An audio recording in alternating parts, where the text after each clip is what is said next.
Last week, I watched a 72-year-old grandmother get pulled out of the screening line.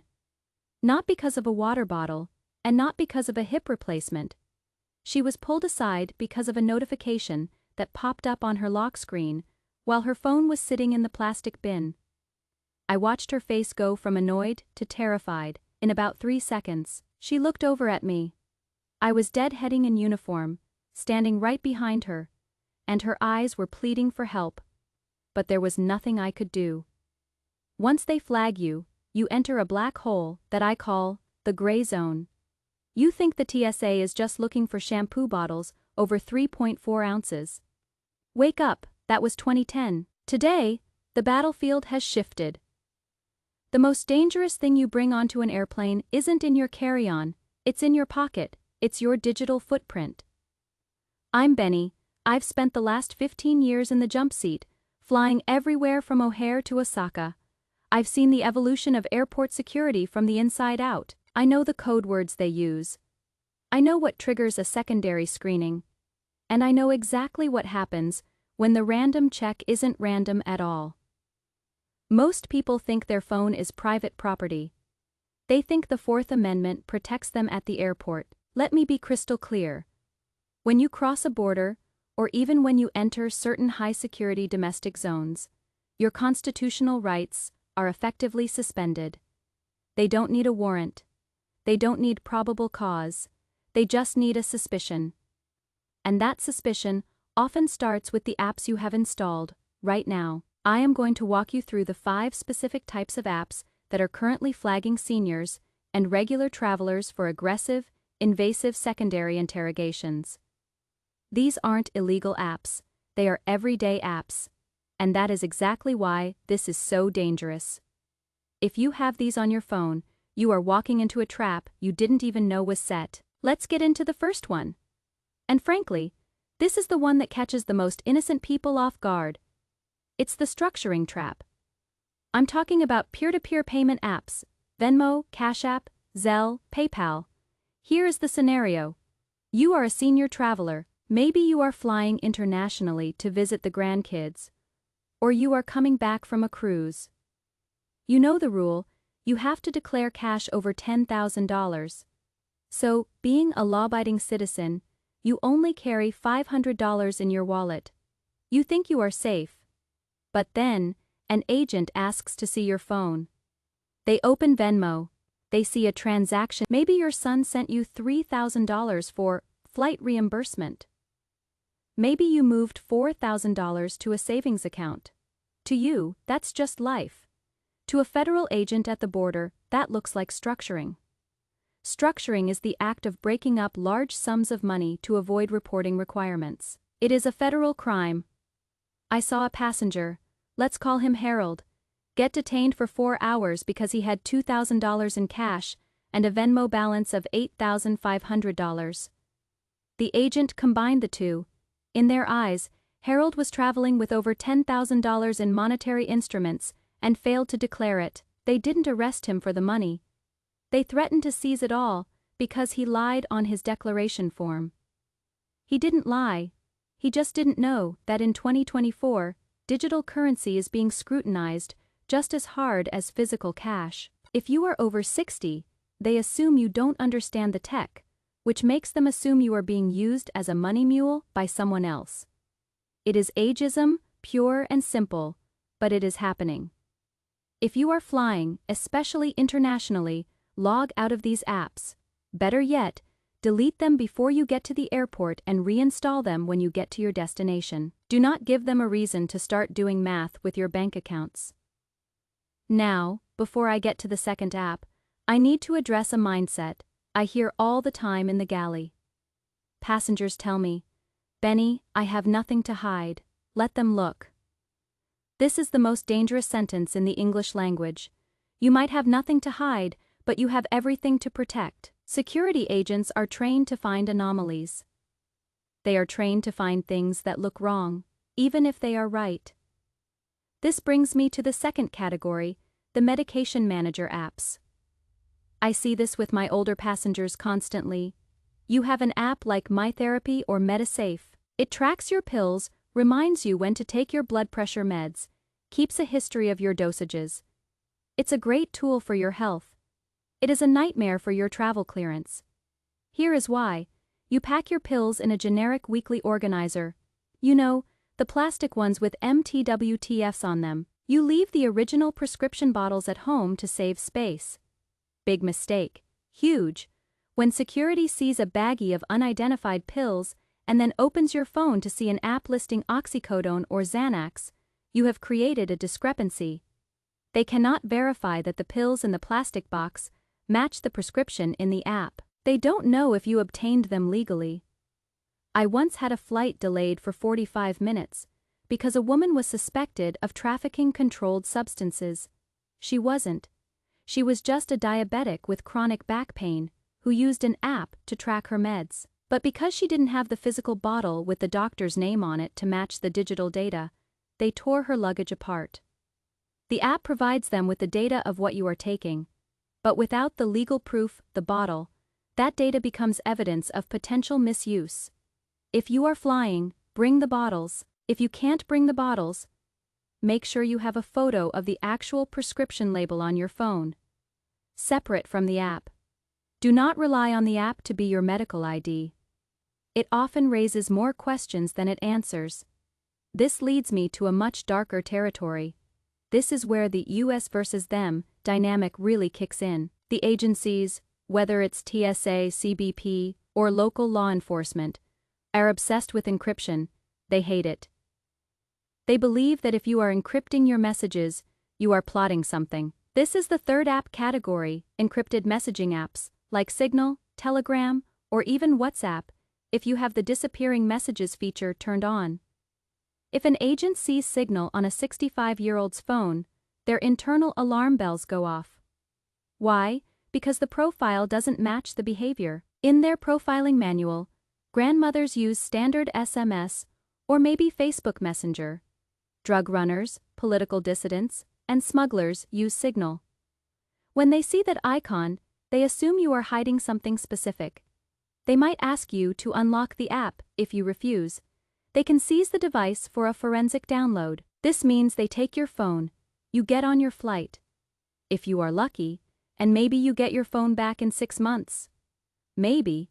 But here is the kicker, and this is the part that really makes my blood boil. It's not just about what you write, it's about what others send you. I'm talking about the WhatsApp trap. You're in a group chat, maybe it's a neighborhood watch group, or a fishing club, or a fantasy football league. You don't control what other people post. Someone in that group posts a meme. Maybe it's a dark joke. Maybe it's something politically extreme. Maybe it involves content that is illegal in the country you are entering. Most of these apps have a setting called autosave to camera roll. If that is on, that image is now on your hard drive.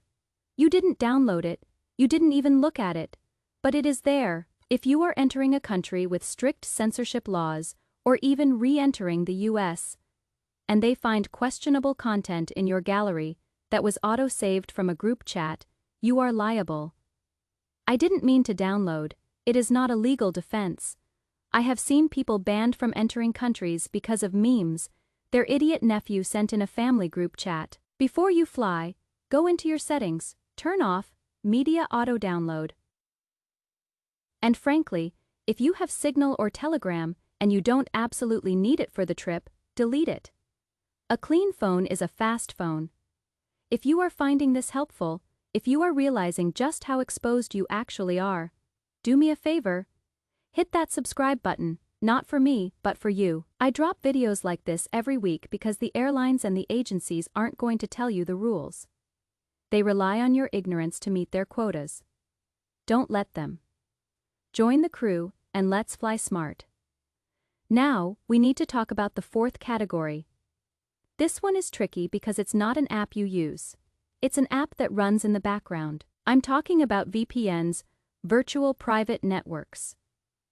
You've probably been sold a VPN as a way to stay safe on public Wi-Fi. And that is true, it is good security. But at a border checkpoint, a visible VPN app is a red flag. Because to a border agent, A VPN is a tool used to mask location and bypass laws. If they pick up your phone and see a VPN running, or even the icon on the home screen, the immediate question is, what are you trying to bypass? Are you trying to hide your travel history? Are you trying to access illegal content? For seniors, this is often accidental. Your son installed it on your iPad to keep you safe at Starbucks.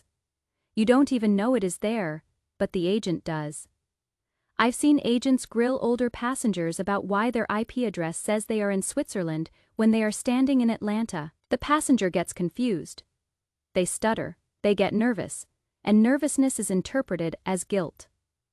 Turn the VPN off before you get to the airport. Remove the icon from your home screen. Do not give them a visual cue to start digging into your browsing history. And that brings me to the fifth, and possibly the most unexpected app. This one seems so innocent, but it causes so much grief. The gardening or botany apps. Hear me out, you love plants. You use an app like Picturethis to identify flowers. You have photos of your garden. Here is the problem. The laws regarding agriculture and biosecurity are incredibly strict, especially when flying internationally or to places like California, Hawaii, or Australia. If an agricultural dog sniffs your bag, maybe you had a ham sandwich in there last week, and they search you, they will look at your phone to corroborate your story. If they see apps dedicated to plants and photos of you standing in farms or gardens, you have just moved from tourist to agricultural risk. They will scrub your shoes. They will confiscate any wooden items. They will go through every inch of your luggage looking for seeds or soil. But it gets worse. Let's talk about the green elephant in the room. Cannabis. It might be legal in your state. It might be legal in the state you are flying to. It is not legal federally, and the TSA is a federal agency. CBP is a federal agency. If you have apps like Weed Maps or Leafly, or if your gardening app has photos of your home grow project, you are confessing to a federal crime the moment you hand over your phone. I watched a guy in Denver, where it's totally legal, get stopped by TSA. They weren't looking for drugs, but they found a water bottle that was too big. They searched his bag. They saw his phone on the table. A notification from a dispensary popped up. Suddenly, the search changed. They called over the local police. While TSA generally refers these things to local PD, who might let you go, the delay caused him to miss his flight. The airline refused to rebook him for free because the delay was security-related. He was out $600 and a day of his life. Delete the dispensary apps, delete the photos of the plants. It doesn't matter if you have a medical card. The airport is federal land. On federal land, the law is 1980, not 2024. So, what is the solution here? Am I telling you to throw your smartphone in the trash and carry a flip phone? I'm telling you to practice digital hygiene. Think of your phone like your suitcase. You wouldn't pack a suitcase full of chaotic, unlabeled, suspicious-looking items and hope for the best. You pack neatly. You pack only what you need. You follow the rules. Your phone needs to be packed the same way. Here is the clean phone protocol I use, and I recommend every senior traveler use it too. 1. The travel mode folder. Don't leave these sensitive apps floating on your home screen. If you must keep them, bury them in a folder. But ideally, remove them. 2. The cloud backup. Before you leave for the airport, back up your phone to the cloud. Then, delete the apps I mentioned. Delete your call logs. Delete your recent text threads. When you land at your destination and leave the airport, spend 5 minutes on Wi-Fi and re-download what you need. It is a minor inconvenience that saves you a major interrogation. 3. The dumb device. If you travel frequently, consider getting a cheap, burner smartphone for travel. Put your boarding pass on it, your airline app, and a few games. Leave your main phone, the one with your banking, your health data, and your private life, at home, or turn it off and pack it deep in your checked luggage. If permitted, or carry it turned off. Hand over the dummy phone if asked. The airport is a theater. It is a performance. You are the actor, your role is the boring traveler. The boring traveler doesn't have crypto wallets. The boring traveler doesn't use encrypted military-grade messaging. The boring traveler plays solitaire and reads Kindle books. Be the boring traveler. I'm telling you this because I'm tired of seeing good people get crushed by a system designed to catch bad guys, but which is actually just really good at harassing regular people. The agents are overworked, underpaid, and trained to be paranoid. Do not give their paranoia a hook to latch onto. Travel has changed. The skies aren't friendly anymore, they are watched, and the eyes watching you aren't just looking at your face. They are looking at your data. Protect yourself. Delete the apps, clear the history. Fly under the radar. If you found value in this, if this opened your eyes to the digital reality of modern travel, share this video with your travel companions. Share it with your parents. Don't let them walk into the trap. I've got more on this coming up, specifically about the new facial recognition cameras they are rolling out at gates 1 through 10 in major hubs, and how to opt out legally without getting detained. You don't want to miss that. Stay safe, fly smart, and keep your phone clean. I'll see you in the next one.